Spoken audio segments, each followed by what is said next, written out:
ಈ ಕಥೆಯು ಕಾಲ್ಪನಿಕ ಮಾತ್ರ.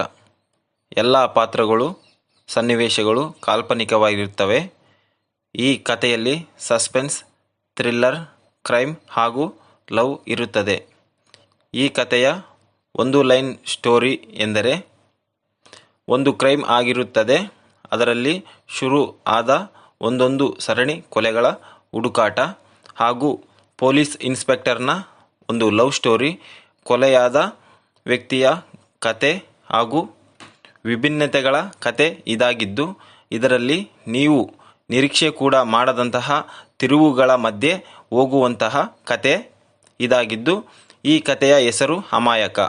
ಅಮಾಯಕ ಎಂದರೆ ಒಬ್ಬ ವ್ಯಕ್ತಿ ಈ ಸಮಾಜದಲ್ಲಿ ಅಮಾಯಕನಾಗಿದ್ದು, ಆತನ ಈ ಸಮಾಜದಲ್ಲಿ ಎದುರಿಸಲು ಆಗದಂತಹ ಸಮಸ್ಯೆಗಳಿಂದ ಆತ ಅಮಾಯಕನಿಂದ ಕ್ರೂರಿಯಾಗಿದ್ದು ಹೇಗೆ, ಯಾವ ರೀತಿ ಈ ಸಮಾಜ ಆತನನ್ನು ಯಾವ ರೀತಿ ಕೊಲೆಗಾರನನ್ನು ಮಾಡಿತು ಎಂದು ಹೇಳುವ ಕತೆ ಅಮಾಯಕ.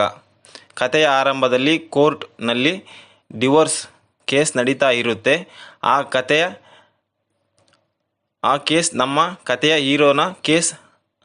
ನಮ್ಮ ಹೀರೋ ಪೊಲೀಸ್ SI. ಹೀರೋನ ಹೆಸರು ವಿಠ್ಠಲ್. ಹೀರೋನ ಹೆಂಡತಿಯ ಹೆಸರು ಲಯ. ವಿಠ್ಠಲನ ಮನದೊಳಗಿನ ಮಾತು: ನಾನು ಎಲ್ಲರ ಕೇಸ್ ಚಾರ್ಜ್ ಮಾಡಿ ಕೋರ್ಟಿಗೆ ಕರ್ಕೊಂಡು ಬರ್ತೀನಿ, ಆದರೆ ಇವತ್ತು ನಾನೇ ಅಪರಾಧಿ ಥರ ಆಗಿದ್ದೇನೆ ಎಂದು ಯೋಚಿಸುತ್ತಾ ನಿಲ್ಲುತ್ತಾನೆ. ಆಗ ವಿಠ್ಠಲ್ನ ಲಾಯರ್ ವಿರೂಪಾಕ್ಷ, ವಿಠ್ಠಲ್ ಅವರೇ, ನೀವು ಸ್ವಲ್ಪ ಇಲ್ಲೇ ಇರಿ, ನಾನು ಜಡ್ಜ್ ಸಾಹೇಬರನ್ನು ಕಂಡು ಬರ್ತೀನಿ ಎಂದು ಕೋರ್ಟ್ ಒಳಗೆ ಹೋಗುತ್ತಾನೆ. ವಿಠ್ಠಲ್: ಹಾಂ ಸರ್. ವಿಠ್ಠಲ್ ಮನದೊಳಗಿನ: ನಾನು ಈ ಡಬ್ಬಾ ಲಾಯರ್ ಹತ್ರ ಬಂದಿದ್ದೀನಿ. ಇವನನ್ನು ನೋಡಿದರೆ ಕೇಸ್ ನನ್ನ ಹೆಂಡತಿ ಕಡೆ ಆಗೋ ಥರ ಕಾಣುತ್ತೆ. ಅದೇ ಸಮಯಕ್ಕೆ ವಿಠ್ಠಲನಿಗೆ ಒಂದು ಫೋನ್ ಬರುತ್ತೆ. ವಿಠ್ಠಲ್: ಹಲೋ. ಆ ಕಡೆ: ಹಲೋ ಸರ್, ಊರಿನ ಹಾಳು ಬಂಗಲೆ ಹತ್ತಿರ ಒಂದು ಶವ ಇದೆ ಅಂತೆ ಸರ್, ಅರ್ಜೆಂಟ್ ಆಗಿ ನೀವು ಬನ್ನಿ ಸರ್. ವಿಠ್ಠಲ್: ಆಯಿತು, ಬಂದೆ. ವಿಠ್ಠಲ್ನ ಲಾಯರ್ ಬಂದ ತಕ್ಷಣ ವಿರೂಪಾಕ್ಷ ಅವರೇ, ಕೇಸ್ ಡೇಟ್ ಮುಂದೆ ತಗೊಳ್ಳಿ, ನನಗೆ ಸ್ವಲ್ಪ ಅರ್ಜೆಂಟ್ ಕೆಲಸ ಇದೆ ಅಂತ ಹೇಳಿ ಶವ ಇರುವ ಸ್ಥಳಕ್ಕೆ ವಿಠ್ಠಲನು ಹೊರಡುತ್ತಾನೆ. ವಿಠ್ಠಲನನ್ನು ದಾರಿಯಲ್ಲಿ ಭಾರಿ ವೇಗವಾಗಿ ಹೋಗುತ್ತಾನೆ. ವಿಠ್ಠಲನು ಸಿಟಿಯಿಂದ ಕೆಲಸ ಮಾಡುವ ಸ್ಟೇಷನ್ ಸ್ವಲ್ಪ ದೂರ ಇರುತ್ತೆ.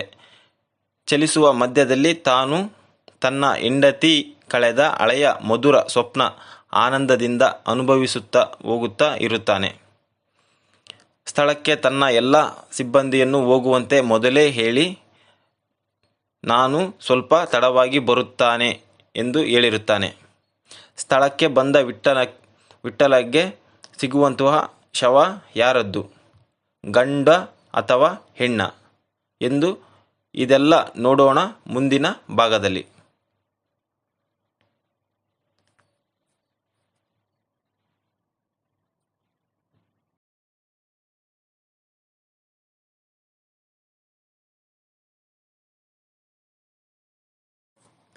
ನಮ್ಮ ಈ ಹೊಸ ಪ್ರಯತ್ನಕ್ಕೆ ಸದಾ ನಿಮ್ಮ ಸಹಕಾರ ಇರಲಿ.